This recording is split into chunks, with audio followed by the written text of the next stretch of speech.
ಆದಿ ಜಗದ್ಗುರು ರೇಣುಕಾಚಾರ್ಯರನ್ನ ಹುಣ್ ಮಂದಿರದಲ್ಲಿ ಸ್ಮರಿಸಿಕೊಳ್ತಾ 12ನೇ ಶತಮಾನದ ವಿಶ್ವಗುರು ಅಣ್ಣ ಬಸವಣ್ಣನವರನ್ನ ಹುಣ್ ಮಂದಿರದಲ್ಲಿ ಸ್ಮರಿಸಿಕೊಳ್ತಾ ಅಖಿಲ ಭಾರತ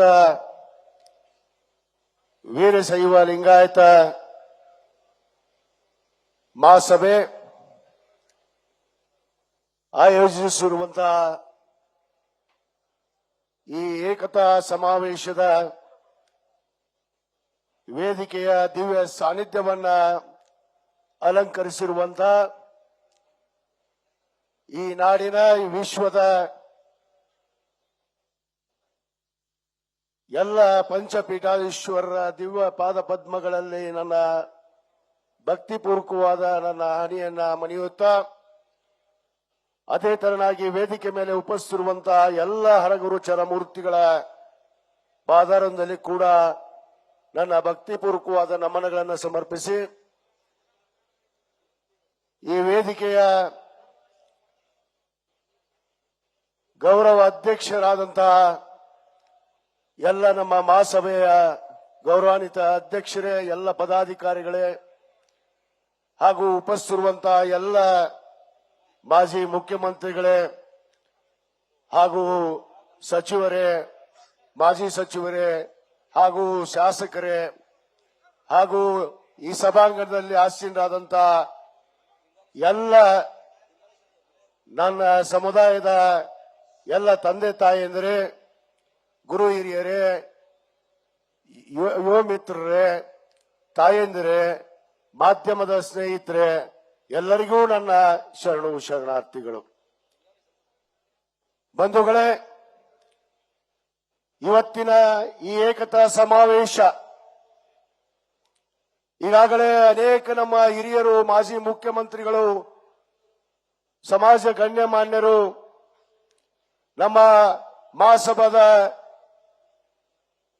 ಕಾರ್ಯಾಧ್ಯಕ್ಷರು ಆದಂತಹ ಸನ್ಮಾನ್ಯ ಈಶ್ವರ್ ಖಂಡ್ರೆ ಸಾಹೇಬರು ಪ್ರಾಸ್ತಾವಿಕವಾಗಿ ಮಾತಾಡುವಂತಹ ಸಂದರ್ಭದಲ್ಲಿ ಇವತ್ತೇನು ರಾಜ್ಯದಲ್ಲಿ ನಡೆದಿರುವಂತಹ ಸಾಮಾಜಿಕ ಶೈಕ್ಷಣಿಕ ಒಂದು ಸರ್ವೆ ಹಿನ್ನೆಲೆಯಲ್ಲಿ ಏನನ್ನ ನಾವು ನಿಲುವನ್ನ ಕೈಗೊಳ್ಳಬೇಕು ಅನ್ನೋದರ ಬಗ್ಗೆ ಬಹಳ ಸ್ಪಷ್ಟವಾಗಿ ಈಗಾಗಲೇ ನಮ್ಮ ಮುಂದೆ ಇಟ್ಟಿದ್ದಾರೆ. ಈ ಏಕತಾ ಸಮಾವೇಶ ಮಾಡುವಂತಹ ಉದ್ದೇಶ ಏನು ಅಂದ್ರೆ, ವೇದಿಕೆ ಮೇಲೆ ಇರುವಂತಹ ನಮ್ಮ ಎಲ್ಲ ಪಂಚಪೀಠಾಧೀಶ್ವರರ ಆದಿಯಾಗಿ ಎಲ್ಲ ಹರಗುರು ಚರಮೂರ್ತಿಗಳು ಇವತ್ತು ಒಗ್ಗಟ್ಟಾಗಿ ಇಲ್ಲಿ ಕೂತ್ಕೊಂಡು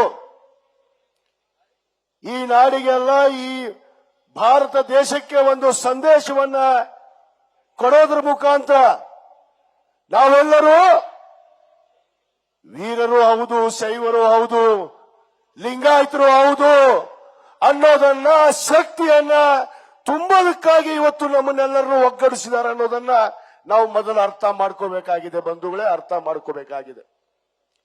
ಬಹುತೇಕ ನೂರಾರು ಸಾವಿರಾರು ವರ್ಷಗಳ ಇತಿಹಾಸ ಇರುವಂತಹ ನಮ್ಮ ಸಮುದಾಯ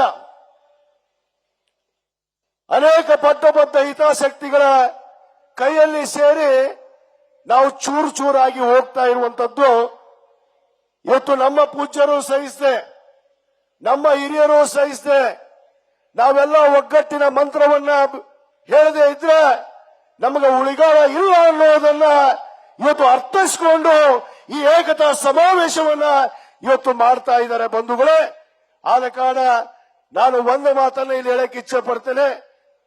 ಅಖಿಲ ಭಾರತ ವೀರಶೈವ ಲಿಂಗಾಯತ ಮಹಾಸಭೆ ಏನು ನಿರ್ಣಯನ ಕೈಗೊಳ್ಳುತ್ತೆ, ನಾವೆಲ್ಲರೂ ಇವತ್ತು ಪ್ರಮಾಣ ಪೂರ್ವಕವಾಗಿ ಅವರ ತೆಗೆದುಕೊಂಡಂತಹ ನಿರ್ಧಾರಕ್ಕೆ ನಾವೆಲ್ಲರೂ ಬದ್ಧರಾಗಿ ಪ್ರಮಾಣವನ್ನ ಮಾಡ್ತೀವಿ ಅನ್ನೋ ಮಾತನ್ನ ವೇದಿಕೆ ಮುಖಾಂತರ ಹೇಳಕ್ಕೆ ಇಚ್ಛೆ ಪಡ್ತೀನಿ. ಬಂಧುಗಳೇ, ಸುಮ್ಮನೆ ಬರೋದು, ನಮಗೆ ತಿಳಿದಂಗೆ ಮಾತಾಡೋದು, ಕೆಲವಷ್ಟು ಜನ ಅಂತರೂ ಯಾವ ದೇಶದಾಗ ಹುಟ್ಟ್ಯಾರ, ಯಾವ ಧರ್ಮದಾಗ ಹುಟ್ಟ್ಯಾರ ಅನ್ನೋದು ಮರ್ತು ಬಿಟ್ರ. ನನಗೆ ಆಶ್ಚರ್ಯ ಆಗ್ಬಿಟ್ಟತಿ. ನಾನು ಪೂಜ್ಯರಲ್ಲಿ ತಪ್ಪು ಭಾವಿಸಬಾರದು ಅಂತ ಹೇಳ್ತೀನಿ. ಕೆಲವಷ್ಟು ಜನ ಪಟ್ಟಬದ್ಧ ಹಿತಾಸಕ್ತಿಗಳು ತಮ್ಮ ವೈಯಕ್ತಿಕ ಸ್ವಾರ್ಥಕ್ಕೆ ತಮ್ಮ ವೈಯಕ್ತಿಕ ಲಾಭಕ್ಕೆ, ತಮ್ಮ ವೈಯಕ್ತಿಕ ರಾಜಕಾರಣಿಗಾಗಿ ಈ ಸಮುದಾಯವನ್ನ ಬಲಿಪಡಿಸೋಕೆ ಕೊಟ್ಟಿದಾರಲ್ಲ ಬಂಧುಗಳೇ, ನಾವು ಯಾರು ಒಪ್ಪಾಡದು ಅನ್ನೋ ಮಾತನ್ನ ಬಹಳ ಸ್ಪಷ್ಟವಾಗಿ ವೇದಿಕೆ ಮುಖಾಂತರ ಹೇಳಕ್ಕೆ ಇಚ್ಛೆ ಪಡ್ತೇನೆ. ಇವತ್ತು ನೀವು ತಪ್ಪೆಜ್ಜೆಯನ್ನ ಮತ್ತೆ ಇಟ್ರೆ ಮತ್ತೆ 100 ವರ್ಷಗಳ ಕಾಲ ಇವತ್ತೇನು ನಮ್ಮ ಸಮುದಾಯವನ್ನ ಕಟ್ಟಿ ಬೆಳೆಸಿರುವಂತ ಆ ಪರಮ ಪೂಜ್ಯರು, ನಮ್ಮ ದಿಗ್ಗಜರು ಇವತ್ತು ಮತ್ತೆ ಅವರ ಮನಸ್ಸಿಗೆ, ಆತ್ಮಕ್ಕೆ ನಾವು ನೋವನ್ನ ಮಾಡದಂತೆ ಆಗುತ್ತೆ ಅನ್ನೋದು ಸ್ವಲ್ಪ ಅರಿವಿಟ್ಟುಕೊಂಡು ನಡಿಬೇಕಾಗತ್ತೆ ಬಂಧುಗಳೇ, ಅರಿವಿಟ್ಟುಕೊಂಡು ನಡಿಬೇಕಾಗತ್ತೆ. ಯಾಕೆ ಏಕತಾ ಸಮಾವೇಶ?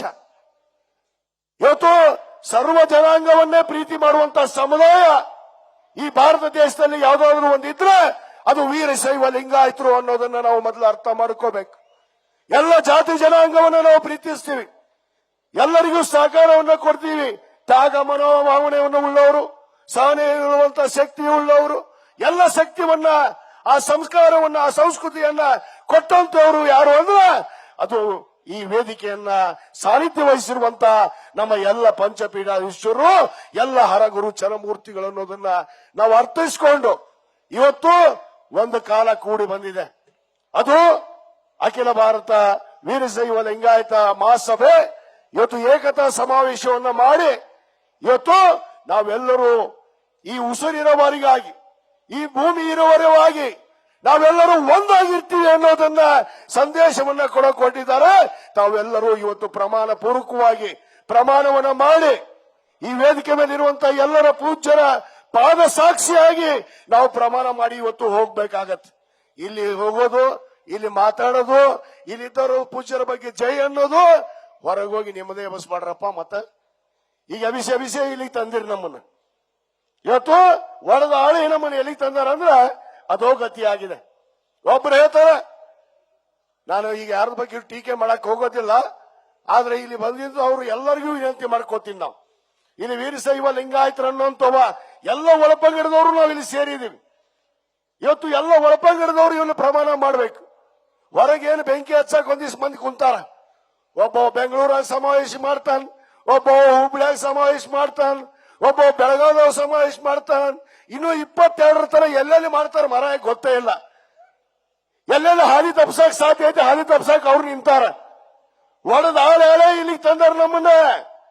ಇನ್ನೂ ಅವ್ರ ಮಾತನ್ನ ನಾವು ಕೇಳಿದ್ರೆ ನಮ್ಮನ್ನ ಶಾಶ್ವತವಾಗಿ ಮುಗಿಸುವಂತ ಕೆಲಸ ಮಾಡ್ತಾರ. ಆದ್ರೆ ದಯವಿಟ್ಟು ನಾನು ಇಲ್ಲಿರುವಂತ ಎಲ್ಲ ನಮ್ಮ ಬಂಧುಗಳಿಗೆ, ಎಲ್ಲ ಗುರು ಹಿರಿಯರಿಗೆ, ನಾ ತಾಯಂದರಿಗೆ ವಿನಂತಿ ಮಾಡಿಕೊಳ್ಳೋದಷ್ಟೇ, ತಾವೆಲ್ಲರೂ ಒಂದಾಗುವಂತ ಕಾಲ ನಮಗೆ ಬಂದಿದೆ. ಇವತ್ತು ಮಹಾಸಭೆ ಅಡಿಯಲ್ಲಿ ನಮ್ಮ ಸ್ವಾರ್ಥ, ನಮ್ಮ ವೈಯಕ್ತಿಕ ಪಟ್ಟಬದ್ಧ ಹಿತಾಸಕ್ತಿಗಳನ್ನ ನಾವು ಬದಿಗೊತ್ತಿ ನಾವೆಲ್ಲರೂ ಒಂದಾಗಿ ಏಕತಾ ಸಮಾವೇಶದಿಂದ ನಮ್ಮ ಉಸುರಿರೋವರೆಗೂ ನಾವು ಒಂದಾಗಿರ್ತೀವಿ ಅನ್ನೋದನ್ನ ಪ್ರಮಾಣ ಮಾಡಬೇಕು ಅನ್ನೋ ಮಾತನ್ನ ನಾವು ವೇದಿಕೆ ಮುಖಾಂತರ ಹೇಳ್ತಾ ಇವತ್ತೇನು ಮಾತಾಡಕ್ಕೆ ಅವಕಾಶ ಮಾಡನ್ನ ಕೊಟ್ಟಿದ್ದಾರೆ. ಯಾಕಂದ್ರೆ ನಾನು ಬಹಳ ಸಣ್ಣವಾದ್ರೂ ಕೂಡ ನನಗೊಂದು ಯಾವ ಧರ್ಮದಲ್ಲಿ, ಯಾವ ಜಾತಿಯಲ್ಲಿ, ಯಾವ ಒಂದು ಶಿಷ್ಟಾಚಾರದಲ್ಲಿ, ಇವತ್ತು ಯಾವ ಒಂದು ಪರಂಪರೆಯಲ್ಲಿ ಹುಟ್ಟಿದ್ವಿ ಅನ್ನೋದು ಅರಿವು ಇಟ್ಕೊಂಡು ನಾನು ಹೋಗ್ತಾ ಇದ್ದೀನಿ. ಆ ಅರಿವು ನಮಗೆ ಬೇಕು ಮೊದ್ಲೇಕ್, ಆ ಅರಿವು ನಮಗೆ ಬೇಕು ಮೊದ್ಲೇಕ್. ಆ ಅರಿವಿನೇ ಇಲ್ಲಾರ್ದೆ ಇವರು ಸ್ವಾರ್ಥಕ್ಕಾಗಿನೇ ಈ ಸಮಾಜವನ್ನ ಬಳಕೆ ಮಾಡ್ಕೊಂತ ಹೋಗುವಂತವರಿಗೆ ನಾವು ಎಚ್ಚರಿಕೆ ಗಂಟೆಯನ್ನು ಹೊಡಿದೇ ಇದ್ರ ಬಂಧುಗಳೇ ನಮ್ಮನ್ನು ಮುಗಿಸ್ತಾರ. ನಾನು ಸಣ್ಣವಾಗಿನಿ, ನಾನು ತಪ್ಪಾದ್ರೂ ಚಿಂತಿಲ್ಲ.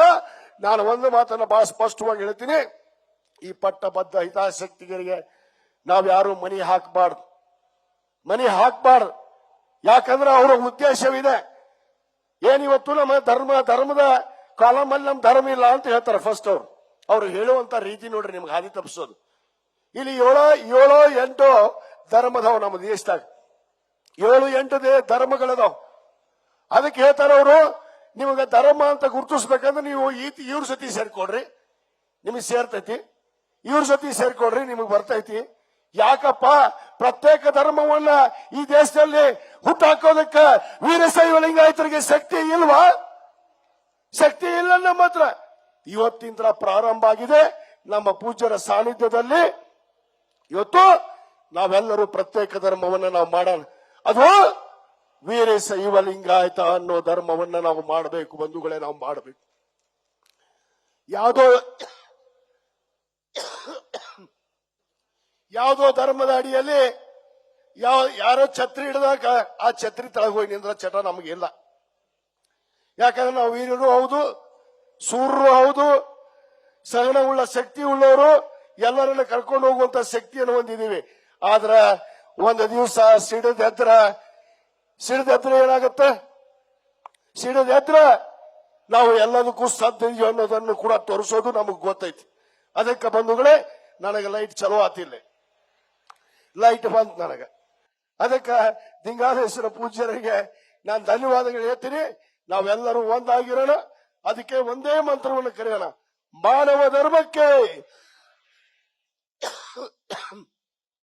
ಮಾನವ ಧರ್ಮಕ್ಕೆ, ಮಾನವ ಧರ್ಮಕ್ಕೆ, ಧರ್ಮದಿಂದಲೇ ಧರ್ಮದಿಂದಲೇ. ಧನ್ಯವಾದಗಳು.